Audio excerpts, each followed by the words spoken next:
ponencia, recordándoles que visiten el blog del profesor que se llama Filosofía Clínica.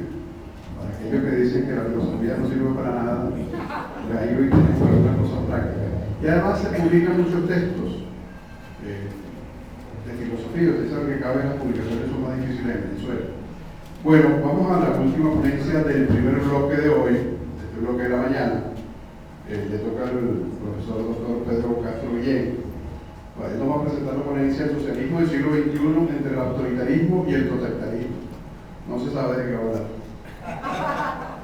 El profesor Castro es doctor en Ciencias Sociales, licenciado en Historia, es economista, es postdoctor en la Universidad Simón Rodríguez y próximamente postdoctor aquí en la Universidad Central de Venezuela, da clase en la Escuela de Historia, tiene distintas publicaciones, es profesor también en el posgrado de Ciencias Sociales, pues fue mi tutor de la tesis doctoral.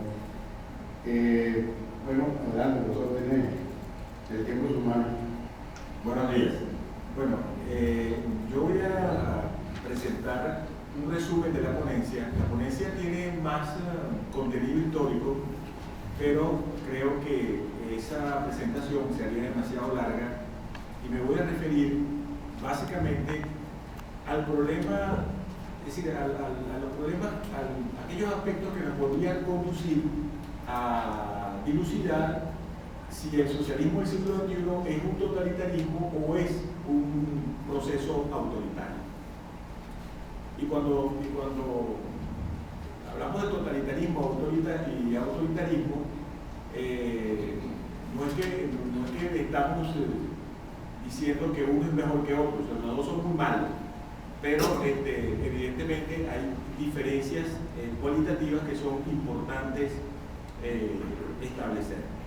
Ahora, lo primero que nubla el juicio sobre el problema del totalitarismo es la creencia de que es algo ajeno al espíritu humano, a la sociedad, que es un evento sin relación con nuestras formas de vida, que se produce y es vivido como una catástrofe, sin ninguna ligadura con nuestra vida ordinaria o con nuestros más caros sentimientos. Es decir, nosotros cuando pensamos en la sociedad, lo decía el doctor Almuja en su presentación, y lo han dicho algunos de los que me antecedieron, piensa en la democracia. Y todo lo que no sea democrático es simplemente vivido como una anomia, como algo que está fuera de la norma.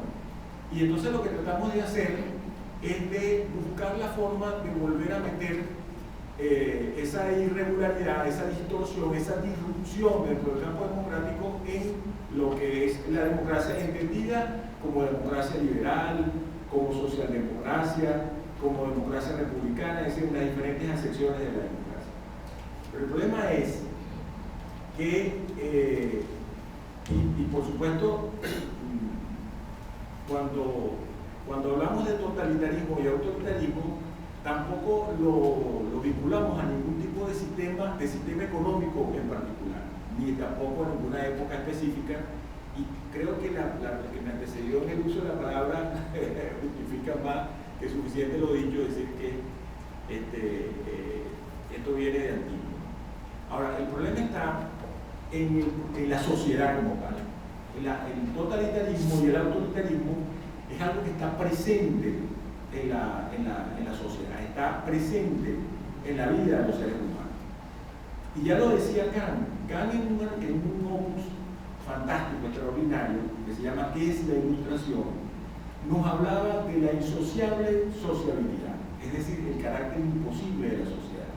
Es decir, que la sociedad como tal es una conquista, la sociedad como tal. Vaya usted, si lo será también, cualquier régimen político dentro de esa sociedad. Y decía también que el hombre está hecho, está tallado en una manera tan dura que es muy difícil enderezar.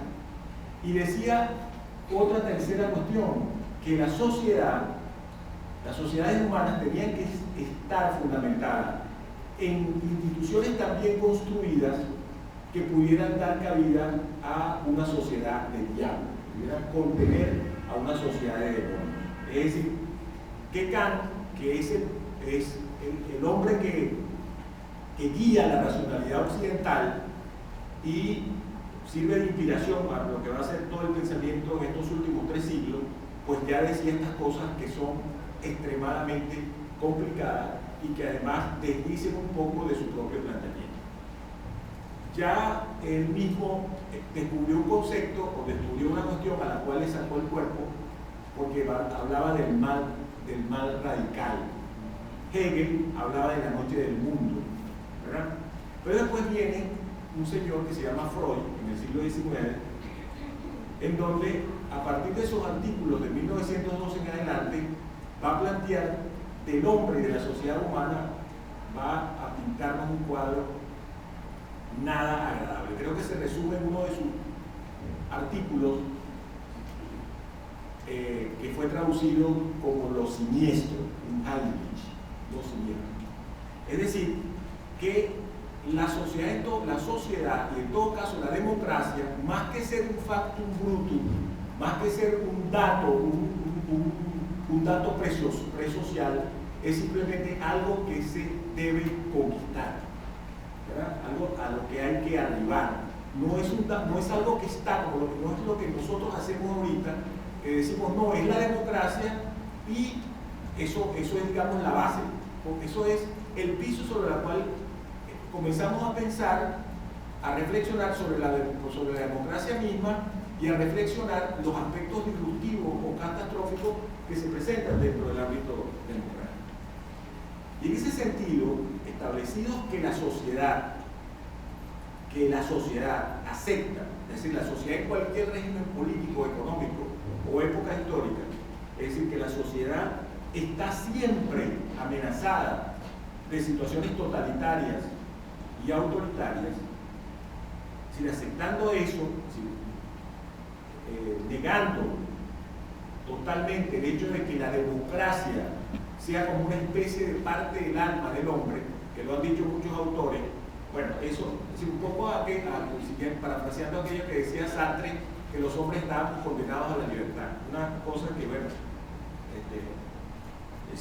decir que los hombres estamos condenados a la democracia, eso sería absolutamente una impertinencia, pues una cosa que no tendría ninguna cabida dentro de mi óptica teórica. Entonces, siguiendo un poco lo que decía David, el propio Platón planteaba en la República la opción para la polis del uno, ¿verdad? Que es, digamos, la exclusión de toda multiplicidad y diversidad de la polis. Entonces, el totalitarismo es precisamente, en términos sencillitos, la aspiración al sistema único, la eliminación de toda multiplicidad social. Ahora bien, el totalitarismo es un fenómeno extremadamente peculiar. A nosotros nos parece que el totalitarismo es algo que está como muy extendido, pero sin embargo es algo muy peculiar. Los grandes teóricos del totalitarismo, empezando por una de las epítomes, paradigmático de ese pensamiento, que es la pensadora, filósofo judío norteamericana Hannah Arendt, decía en su obra sobre el totalitarismo que teorizó allí que había 2 totalitarismos. El totalitarismo de la Rusia stalinista, que terminó cuando Stalin se murió, ¿verdad? Después de ahí ya no hay totalitarismo. Y dijo que el otro era la Alemania nazi, ¿verdad? Que incluso dijo que el fascismo italiano no era un totalitarismo, ¿verdad? Fíjense ustedes qué tan peculiar es el fenómeno totalitario. Bueno, ya sabemos que en la experiencia humana ha habido otro totalitarismo. Ahorita hay uno súper emblemático, que es el Corea del Norte. Si Corea del Norte quizás es un totalitarismo que no hay ninguna duda, ¿verdad? Donde ocurren todas esas cosas pero también lo fue la Camboya, el Khmer Rouge, un totalitarismo. También la Cuba, los hermanos Castro. También la Albania de Enver Hoxha, también la República Democrática Alemana, son sociedades totalitarias. Ahora, la sociedad totalitaria es una sociedad excesiva, y en esto Oliver Cromwell decía que un hombre nunca llega tan lejos como cuando no sabe a dónde va. Y ese es uno de los grandes problemas del totalitarismo, ¿no? Ahora, ¿cuáles son algunos de los rasgos? Digamos, tengo que aprovecho el tiempo porque el totalitario es Miguel, no me va a pegar, ¿no? Va a pasarme el papelito. Entonces, ¿cuáles son algunos rasgos del totalitarismo? Primero, el totalitarismo está soportado en una filosofía, por eso los filósofos somos muy peligrosos, muy peligrosos. Es decir, cuando los médicos son peligrosos pero no tanto porque matan a uno cuando se equivocan. Los economistas matamos miles, ¿no? Pero los filósofos matan millones, ¿no? Mao, ¿cómo se llama? Pol Pot. Acuérdense de aquel artículo famoso de Juan Nuño sobre los filósofos hace unos 20 años. Entonces, los filósofos, el totalitarismo está soportado sobre una filosofía. En el caso del marxismo es la filosofía de la historia. La filosofía de la historia, la filosofía como ciencia y las leyes de la historia en donde al final todos los problemas de la humanidad serán resueltos, todos. O sea, invéntense ustedes un problema y todo será resuelto a través de las leyes dialécticas de la historia. Y el nazismo a través de la ley de la raza. La ley de la raza, la filosofía de la raza. Entonces, el totalitarismo no se soporta en una mera ideología, sino una filosofía que le da soporte y que es lo que la hace asesina, lo que la hace mortalmente asesina.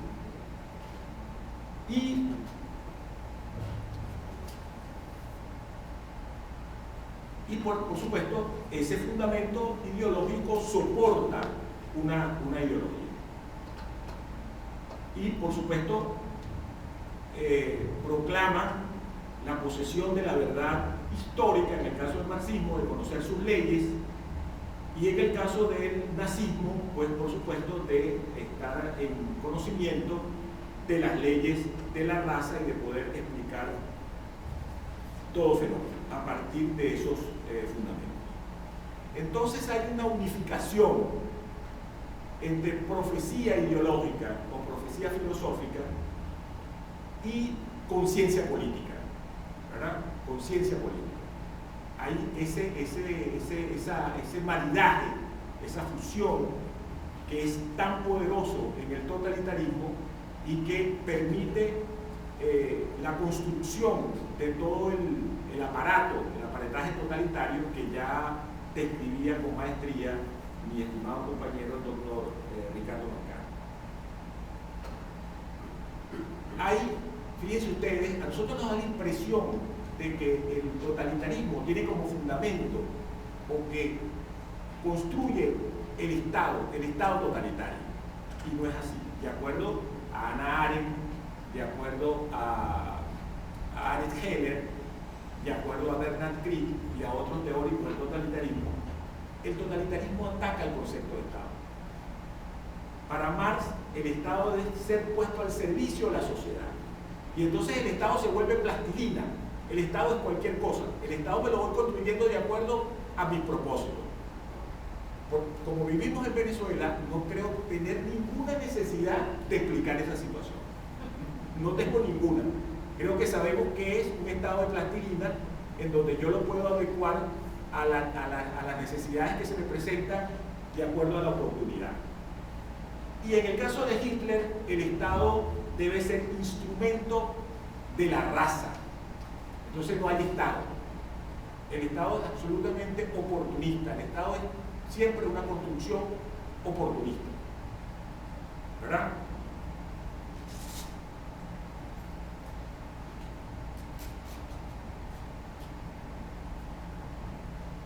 Porque si la sociedad pues, fuera un elemento puro, una solución estable, el poder coercitivo pues, no tendría ninguna necesidad. Como el Estado es oportunista, como el Estado es siempre de plastilina, un elemento que sí es fundamental en el totalitarismo es la profecía del líder. El líder no es cualquier político. El líder es el profeta. El líder es el sumo sacerdote del Estado totalitario, ¿verdad? Aunque el Estado sea de plastilina, podemos seguir usando el concepto de Estado. Estado es. Entonces, el líder es una institución fundamental, es decir, puede diluirse la institución del Estado, ¿verdad? Puede delimitarse la institución del Estado, pero si está el líder, no pasa nada. Como vivimos en Venezuela, creo que tampoco tengo ninguna necesidad de explicar ese fenómeno, ¿verdad? Cuando Chávez desapareció el Estado y comenzó a desaparecer la institución del Estado, pero como estaba el líder, pues el Estado, digamos, las tendencias autoritarias del régimen permanecían. Muere Chávez y entonces la presión de un Estado en descomposición comienza a hacer crisis, ¿verdad? Por eso el líder no es un político, por eso el líder es un semidios, por eso es el magnífico, el único, el grande, el magnánimo. Sin cualquier exceso, cualquier superlativo es lo que corresponde al líder.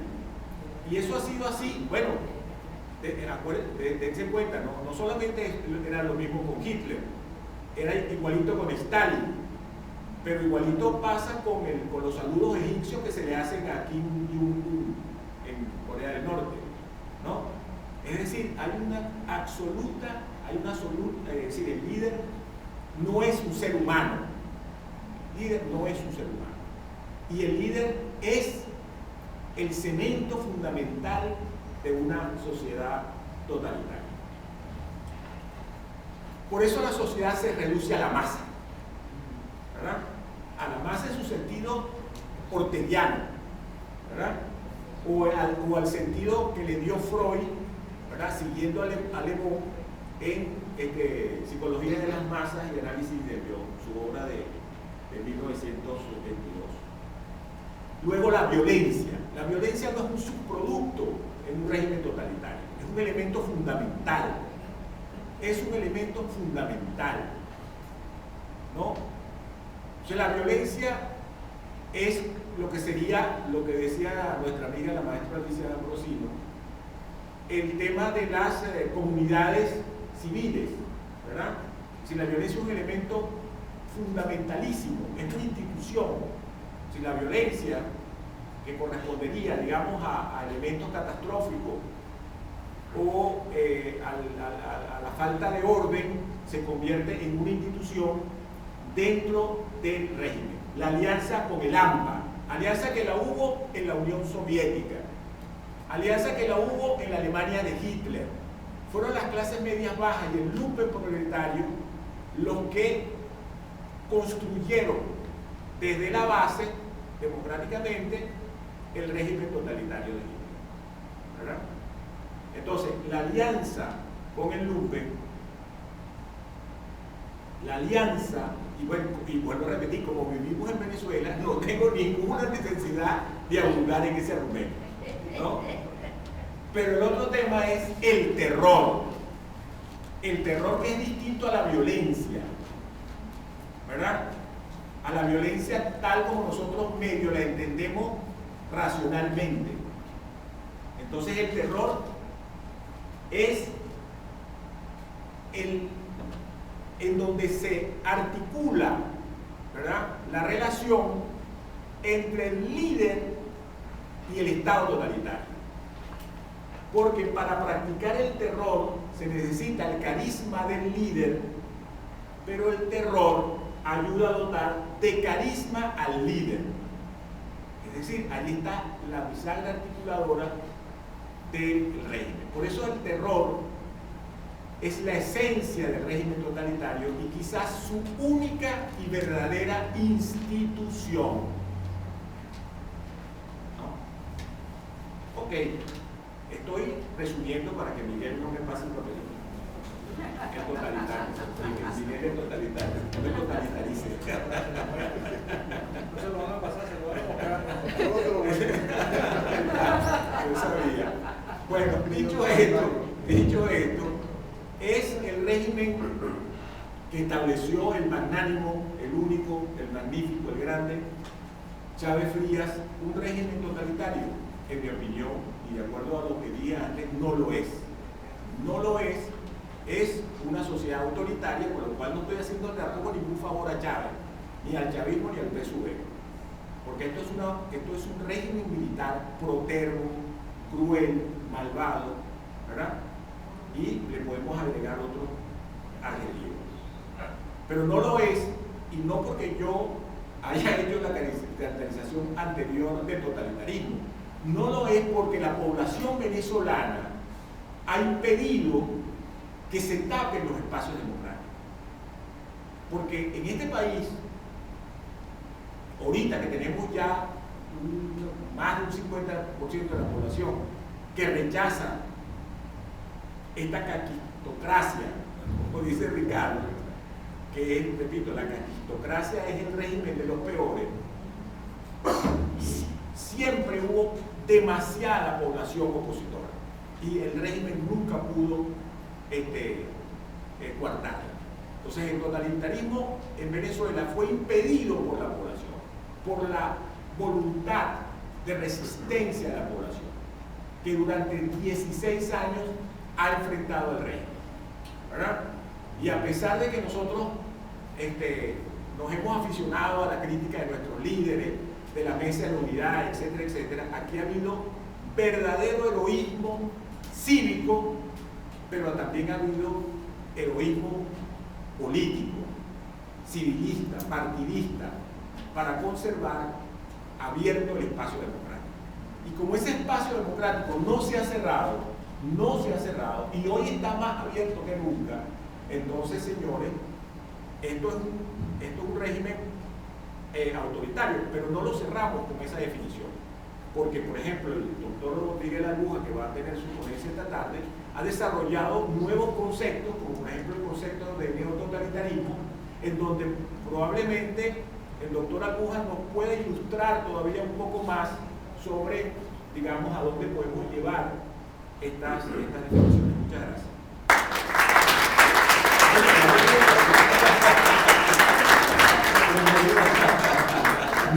Bueno, le damos las gracias al profesor Pedro Castro, la última ponencia de la mañana. Les recordamos que esta tarde vamos a estar a partir de las 5 con las últimas 4 ponencias, a las 5 de la tarde, no 5:30, 5.